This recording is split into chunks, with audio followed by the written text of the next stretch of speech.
Watch an argument unfold. Two people locked in verbal combat. Voices rising. Points being made and countered. Evidence presented and disputed. Emotions escalating. Each person fighting to prove they're right. To make the other admit they're wrong. To win the argument through superior logic, louder volume, or sheer persistence.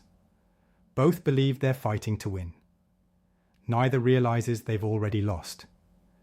Because the moment you enter an argument, you've accepted the frame.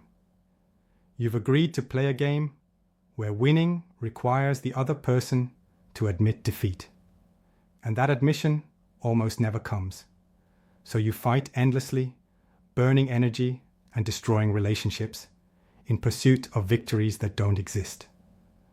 Then there's the Sigma male.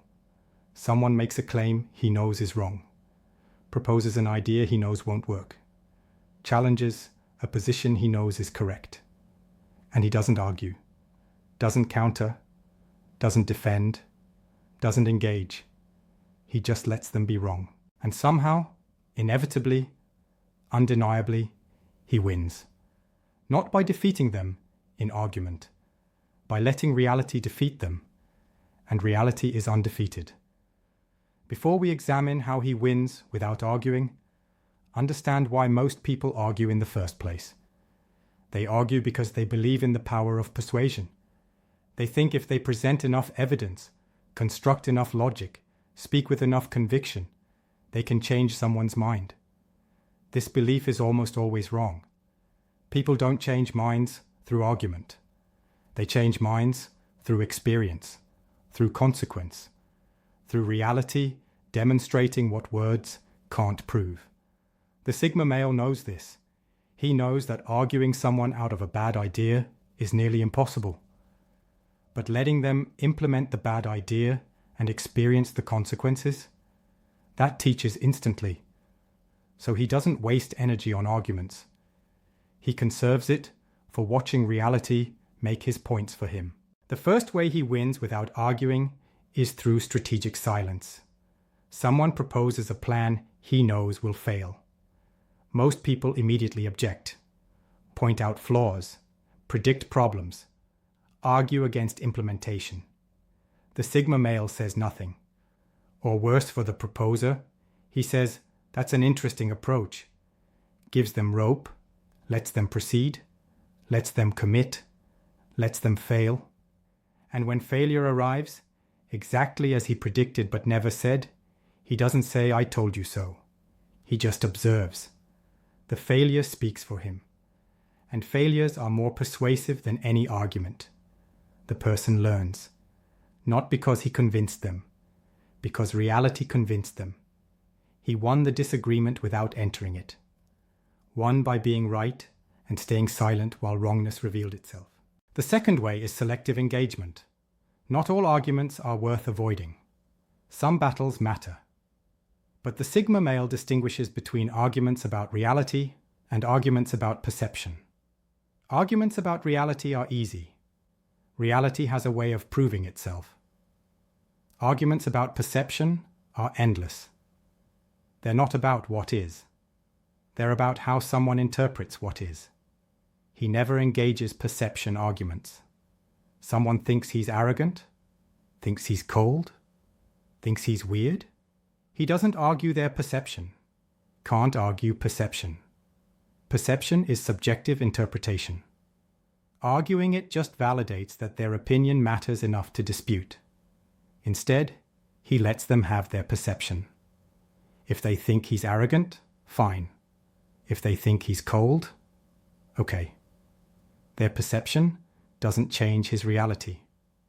And trying to change their perception through argument would only prove he cares about their opinion, which he doesn't. So he wins by making their perception irrelevant through indifference. Let me show you the third method, outcome demonstration. Someone criticizes his approach, says he's doing it wrong, should do it their way. Most people defend their approach, explain their reasoning, argue for their method. The Sigma male does something else. He says, Let's both try our approaches and compare results. Then he executes his approach, gets his results, and lets results speak. If his results are better, argument is settled. Without argument. If their results are better, he learns something. Without ego damage. Either way, outcomes replaced arguments, and outcomes are objective. Arguments are subjective. He'd rather win objectively than argue subjectively. So he proposes experiments instead of debates. And experiments can't be argued with. They just are. The fourth way he wins is through credibility accumulation. Every time he's right and doesn't argue about it, he builds credibility. Every time someone disagrees with him and reality proves him correct, people notice. Not because he points it out, because patterns are visible over time. After 10 instances of him being right, while others are wrong, people start trusting his judgment, start deferring to his assessment, start implementing his suggestions without argument. He's won permanent victory over future arguments by being consistently correct without needing to prove it through debate. His track record argues for him. His history of accuracy speaks louder than any present argument could. And track records can't be defeated through rhetoric. They're just facts. Here's the fifth method: strategic agreement. Someone argues a point he knows is wrong, but can't prove without experience. Most people argue immediately. The Sigma male agrees. You might be right. Let's try it. Then lets them try it. Lets them discover the problems he knew existed. This agreement isn't deception. It's education through experience. They needed to learn. Words wouldn't teach them. So he agreed verbally, while knowing reality would disagree factually. And when reality disagrees, the lesson sticks. They don't just change their mind about this instance. They become more skeptical of similar ideas in future. He's won not just the present disagreement, but inoculated them against future similar errors, all without arguing once. The sixth way is value demonstration. Someone claims their approach is better. Their method is superior. Their way is optimal. The Sigma male doesn't argue. He just keeps doing things his way. And his way produces results. Consistent results. Better results. Visible results. While they're arguing about whose approach is better, he's demonstrating whose approach works better. And demonstration beats argument every time. People can debate theory endlessly. But when someone is consistently producing, while you're consistently struggling, theory becomes irrelevant. Practice wins. He wins by practicing effectively while they're theorizing impressively. And at the end of the day, what you built matters more than what you said you'd build. Let me take you into the seventh method: emotional neutrality. Arguments escalate because both parties become emotionally invested. Pride gets involved. Ego gets engaged. Backing down feels like defeat. The Sigma male never becomes emotionally invested in being right during argument. He knows he's right. Doesn't need anyone to agree. Doesn't need validation. Doesn't need to win the debate. So when someone argues with him, he remains neutral. Responds factually without emotion. This neutrality is disarming. Hard to argue with someone who isn't emotionally engaged. Hard to escalate with someone who won't escalate back. Hard to win against someone who isn't playing the emotional game. Eventually, the other person either calms down and discusses rationally, or exhaust themselves arguing against a wall of calm. Either way, he wins, through not engaging emotionally while they burn out emotionally. The eighth way is question-based redirection. Someone makes a claim he knows is wrong. Instead of arguing why it's wrong, he asks questions. How would that work? What about this variable? Have you considered this factor? Questions don't argue, they just probe. But good questions expose flaws better than any argument. Because when someone tries to answer, they discover the problems themselves. They convince themselves they're wrong through attempting to answer simple questions. He hasn't argued. He's just asked. But asking is more powerful than arguing. Arguments create defensiveness. Questions create thinking. And thinking often leads to self-correction. He wins by making them discover their own errors through interrogation disguised as curiosity. Here's the 9th method: long-term positioning. Someone argues for a course of action he knows will fail. He doesn't argue. He just positions himself to be unaffected by the failure, removes his exposure, protects his interests, prepares for consequences, then lets them proceed. When failure arrives, he's unharmed. They're damaged. They learned the lesson. He doesn't need to argue he was right. The differential outcomes argue for him. They suffered consequences of being wrong. He avoided consequences by being right. That practical difference is more persuasive than any verbal argument could be. He won by being right in ways that matter, ways that show up in results rather than rhetoric. The 10th way is through optionality. Someone wants him to commit to an approach he thinks is wrong. Most people argue against the approach. The Sigma male doesn't commit, doesn't argue, just maintains optionality. I'm not sure. Let me think about it. Then he watches. If the approach works, he was wrong and learned something without ego damage. If it fails, he was right and avoided damage without having to argue about it. Maintaining optionality means he can't lose. He's not committed to being right. He's just avoiding being wrong. And avoiding being wrong is more important than proving you're right. He wins by not entering commitments he suspects will fail, not through arguing against them, through simply not participating in them. Now let's examine why never arguing makes him more persuasive long-term. When you argue constantly, people stop listening. You become the person who always has a contrary opinion, always finds problems, always objects. Your credibility erodes because you're oppositional by default. The Sigma male never argues.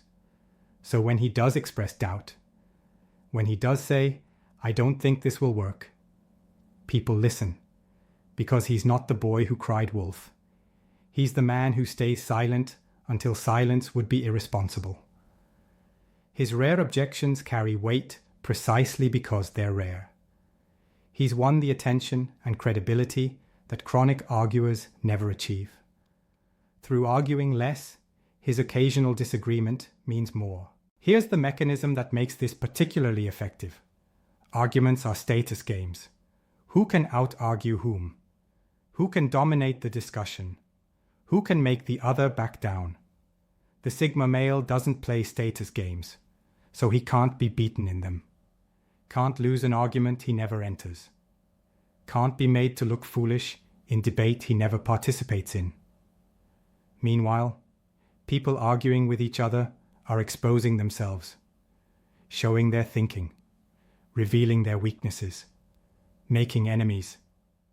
He's learning from observation while they're damaging themselves through participation. He wins by staying on the sidelines while they fight on the field. And sideline observers who stay silent while others battle often end up in position of power after the battlers have exhausted themselves. Let me show you the psychological advantage this creates. People who argue constantly are seeking validation, seeking agreement, seeking others to confirm they're right. This need makes them manipulable. The Sigma male seeks no such validation. He knows what he knows, doesn't need agreement, doesn't require confirmation. This independence from validation makes him immune to manipulation through agreement seeking. You can't manipulate someone who doesn't need you to agree with them. Can't pressure someone who doesn't care if you validate their position. He's won freedom from the social pressure that makes most people argue. the freedom to be right without needing to prove it, to be correct without requiring acknowledgement, to know what he knows without needing consensus. Here's what happens over years of never arguing but always being right. People start coming to him before making decisions. What do you think about this? They're not asking because they want argument. They're asking because his judgment has proven accurate. He's become oracle without claiming to be one, advisor without offering advice, authority without asserting authority, all because he was consistently right while others were consistently wrong. And he never argued about the difference, just let the difference reveal itself over time. This accumulated wisdom by silence is victory more complete than winning 1,000 arguments. He doesn't need to win arguments anymore. People defer to him before arguments begin. Now let's talk about what he does when someone insists on arguing, when silence won't work, when withdrawal isn't option, when the person won't let it go. He uses the most powerful technique available: agreement with a twist. You might be right. I've been wrong before. Let's see how this plays out. He agrees to disagree, agrees to be potentially wrong, agrees to wait for evidence. But the agreement comes with implied bet, implied test, implied eventual resolution through outcome rather than debate. And outcomes always arrive. Reality always adjudicates. He's agreed now. Knowing reality will disagree later. And reality's disagreement will teach better than his argument ever could. He's won by deferring judgment to judge that can't be wrong. The judge called reality. Here's the final truth about why Sigma males never argue but always win. Arguments are about convincing others. Winning is about being right. These aren't the same thing. You can win arguments while being wrong, through better rhetoric, superior logic presentation, emotional manipulation, louder voice. But you can't win reality while being wrong. Reality doesn't care about your argument, doesn't respond to rhetoric, doesn't bow to emotion, just is what it is. The Sigma male optimizes for being right with reality rather than winning arguments with people. And being right with reality always wins eventually. Maybe not immediately, maybe not in the argument itself, but in outcomes, in consequences, in results, in the long run, where all truths reveal themselves. So, why do Sigma males never argue but always win? Because they've realized argument is the wrong game. The game is being correct, not appearing correct. The game is having accurate models of reality, not convincing others their models are accurate. The game is making good decisions and getting good outcomes, not winning debates about which decisions are good. They've exited the argument game entirely, not because they can't argue, because arguing is low-leverage activity. Better to be right silently and let reality argue for you than to be right loudly and spend energy convincing people reality is real. They never argue because arguing is beneath the level they operate at. They operate at outcome level, reality level, truth level. Arguments happen at rhetoric level, persuasion level, social level. They're playing different game on different board with different rules. And in their game, winning looks like being right, while everyone else discovers they were wrong, without any argument needed, without any confrontation required, without any debate necessary. Just time, just patience, just unwavering confidence that reality will prove what words cannot. And when reality does prove it, when consequences arrive, when outcomes speak, they don't celebrate. Don't say I told you so. Don't claim victory. They just continue, being right, being silent, being inevitable. And inevitability, quiet and patient and certain, is victory more complete than any argument ever won.